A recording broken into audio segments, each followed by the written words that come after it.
Imagine a courtroom where the judge is God himself, and the accused are not men, but gods. Not idols of stone, but real, radiant beings trembling before the Most High. Psalm 82 tears back the veil of heaven, revealing a divine council forgotten by time, erased from sermons, yet burning with truth. Picture it. Thrones encircling a sea of glass, lightning arcing silently, and a voice that carved stars now thundering judgment. Who are these gods? Why were they hidden? And what does their trial mean for us today? Stay with me. This story reshapes everything you thought you knew about the Bible. If this stirs your soul, like, share, and subscribe, because a promise waits at the end. The heavens part, and Psalm 82 unveils a scene that shatters mortal understanding. No gentle prelude, no prophet's vision to soften the shock, just God himself, standing in the divine council, surrounded by beings called Elohim. These are not idols carved from stone or figments of ancient myth. They are the sons of God, radiant rulers appointed over the nations, entrusted with humanity's fragile destiny. Picture it. Thrones tower like jagged peaks in a realm beyond sight, encircling a sea of glass that glimmers with silent lightning. The air hums, electric with power, as clouds and fire veil the assembly.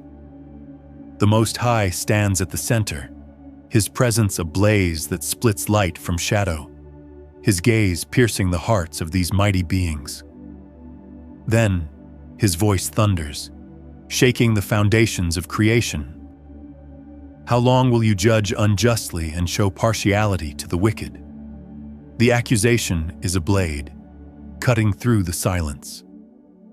These Elohim, tasked with defending the weak, upholding the fatherless, and lifting the oppressed, have failed.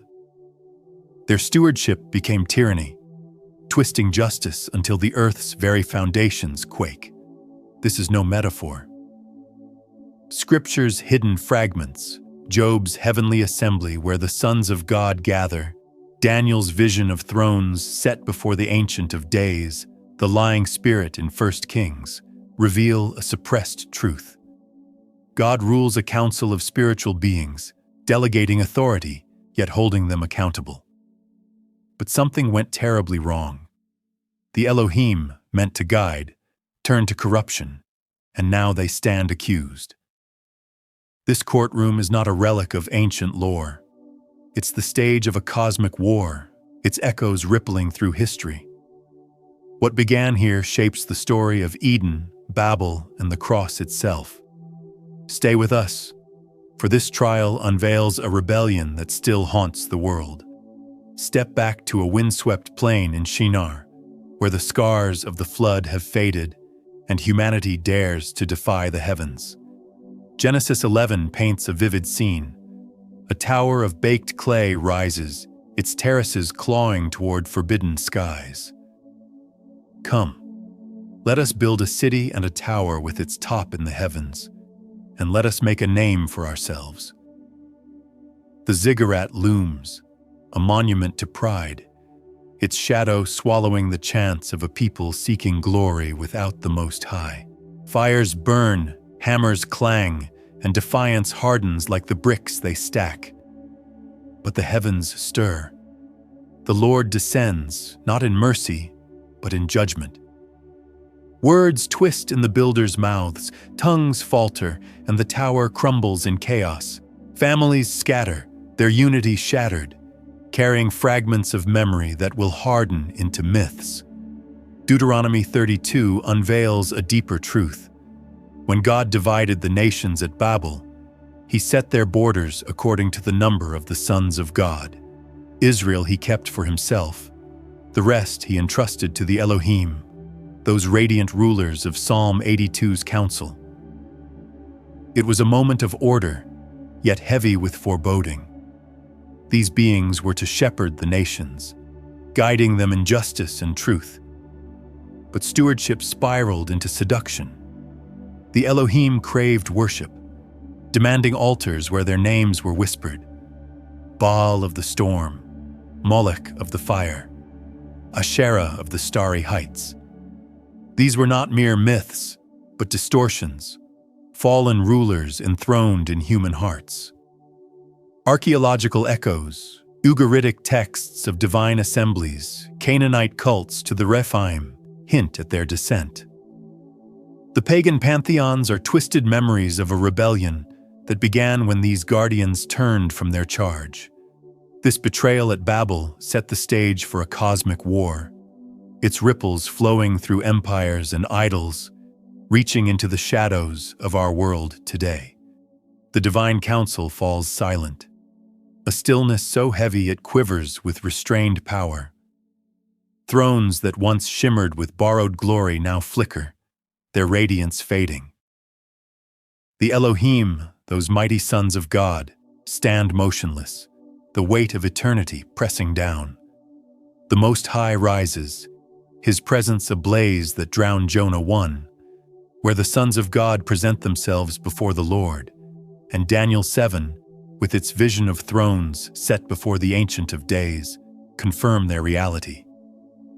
But here in Psalm 82, their failure is exposed. The Most High's voice thunders, unyielding. How long will you judge unjustly and show partiality to the wicked? Their charge was to defend the weak, uplift the oppressed, and guide the nations in truth. Instead, they twisted justice, favored the cruel, and let corruption shake the earth's foundations. The verdict crashes like lightning. You are gods, sons of the Most High, all of you. Yet you will die like men and fall like any prince. The words are a blade, slicing through their immortality. These beings, once radiant in heaven's council, are stripped of glory, condemned to fade like mortal kings whose crowns rust in forgotten tombs. Their rebellion, craving worship, demanding altars, plunging nations into idolatry, has brought this staggering sentence. Isaiah 24's prophecy looms. The Lord will punish the host of heaven in heaven and the kings of the earth on earth. Heavenly and earthly rebels, intertwined in their defiance, face the same fate. Psalm 2 deepens the scene.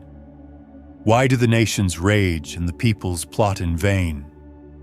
The conspiracy spans realms, and the Most High's judgment strikes both. This is no distant tale. The Apostle Paul, in Ephesians 6, names these Elohim as principalities and powers, unseen forces weaving through cultures, empires, and even today's systems of greed and injustice. Their rebellion echoes in idols old and new, in altars of pride disguised as progress. But their end is certain. The cry of Psalm 82, "Arise, O God, judge the earth, for you shall inherit all nations," is a verdict and a promise. It reverberates through time, a plea for justice that will not fade. The council's thrones stand empty, their rulers' names fading into warnings whispered on crumbling stone. This courtroom is the heart of a cosmic war, its stakes reaching from Babel's ruins to the shadows of our world. The Most High's decree is final, but the story does not end here. A greater answer to that cry awaits, one that will shake heaven and earth alike. Centuries pass, and the plea of Psalm 82, "Arise, O God," hangs in the air, a cry unanswered, echoing through the ages. Then, in the dust of Galilee, a carpenter from Nazareth steps into the story, not clad in heavenly fire, but wrapped in human flesh. Jesus, the Holy One, walks into the strongholds of the fallen Elohim. The spiritual realm stirs at his presence. In the wilderness, the tempter confronts him, offering power in exchange for worship, a desperate bid by a fading prince. In synagogues, demons shriek, "Have you come to destroy us? We know who you are." They recognize the voice that thundered in the divine council, now speaking through a man's lips. Every act of Jesus is a rebellion against their rule. Where the Elohim enslaved, he frees. Where they twisted justice, he restores the broken, the poor, the sick, the outcast. His exorcisms are courtroom reversals, casting out powers that once sat enthroned over nations. When he calms storms, multiplies bread, or forgives sins, he declares the Most High has arisen. In John 10, facing charges of blasphemy, he invokes Psalm 82. If he called them gods to whom the word of God came, why do you accuse me? His words unveil his identity, the judge foretold, the answer to the psalm's cry. At the cross, the powers believe they've won, silencing the light. Yet Paul writes in Colossians 2, he disarmed the rulers and authorities and put them to open shame by triumphing over them. The tomb breaks open, and from a Galilean mountaintop, Jesus proclaims, "All authority in heaven and on earth has been given to me." The nations, once surrendered to corrupt rulers at Babel, are reclaimed. The plea of Psalm 82 finds its fulfillment in him, but the war is not over. The victory is sure, yet its final unveiling awaits, calling us to join the fight. The stone has rolled away. The risen Christ has claimed all authority, yet the cosmic war of Psalm 82 rages on. The fallen Elohim, stripped of glory, still whisper in the shadows. Their power is broken, but their influence lingers, weaving through the fabric of nations, cultures, and hearts. Paul's words in Ephesians 6 pierce the veil. We wrestle not against flesh and blood, but against principalities and powers, against the rulers of the darkness of this world. These are the same beings judged in the divine council, their rebellion echoing in modern idols, greed cloaked as ambition, pride masked as progress, injustice veiled as order. From ancient altars to glowing screens, their whispers adapt, seducing humanity to bow to new gods with old lies. This war is not a relic of the past. It unfolds in the battles of today. Psalm 82 reframes our world. Every conflict, every ideology exalting itself against the Most High, carries the echo of that ancient courtroom. But Christ's victory at the cross has shifted the tide. His great commission, go and make disciples of all nations, is no mere call to spread a message. It's a declaration of war, a command to reclaim what was lost at Babel. Every prayer, every act of mercy, every bold proclamation of the gospel strikes against these fading powers.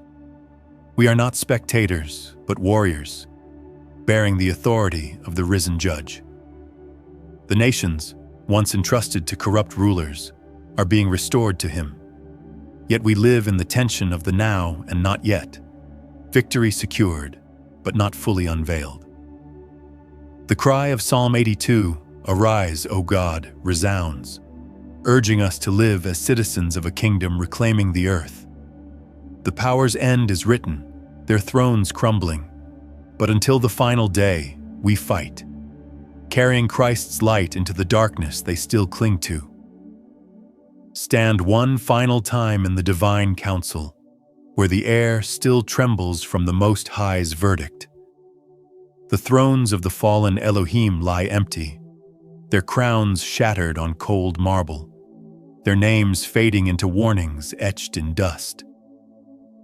The cry of Psalm 82, "Arise, O God, judge the earth, for you shall inherit all nations," has been answered in Christ, the risen judge who claimed all authority. Yet its echo lingers, a summons to us. This is no ancient tale, but a living story, unfolding in the battles of our world, in the choices of our hearts. Will you align with the judge who triumphed at the cross, carrying his kingdom into a world still shadowed by rebellion? Or will you heed the fading whispers of powers destined to fall? The nations are his, Yet he calls us to join the reclamation. Every prayer, every act of justice, every word of truth is a step toward the day when every knee will bow. This is our charge: to live as heirs of a victory already won, to walk the narrow road between thunder and silence. Pause and feel the weight of this moment. The story of Psalm 82 is yours to carry. If this truth stirs your soul, like, share, and subscribe to uncover more of Scripture's hidden whispers. Stay with us, for the Judge reigns, and his return will silence every rebel voice. Until that day, will you stand with him?